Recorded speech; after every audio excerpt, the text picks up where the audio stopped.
சுப்ஹானல்லாஹ். ஒரு ஊரில் ஒரு சின்ன மனையில் ஒரு வீட்டை கட்டுவதற்கு என் வாழ்வை தொலைக்கிறேன்.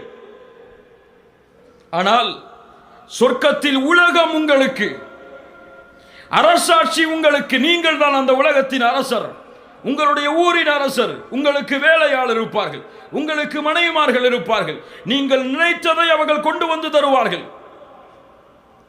சுப்ஹானல்லாஹ். ஒரே வழி சொன்னார்கள் அல்லாஹ்வுடைய தூதர், ஒரு நாளைக்கு 12 ரக்அத்துகள் சுன்னத்தான தொழுகையை தொழுங்கள், அல்லாஹ் உங்களுக்கு சொர்க்கத்திலே ஒரு வீட்டை கட்டுவான்.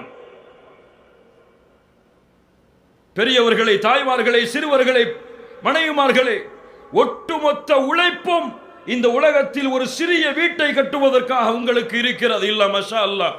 ஆனால் ஒரே நாளில் ஒரு வீட்டை சொர்க்கத்திலே கட்டலாம். 12 ரக்அத்துகள் சுன்னத்தான தொழுகையை ஃபர்தான தொழுகைக்கு முன்னாலும் பின்னாலும் தொழுதால்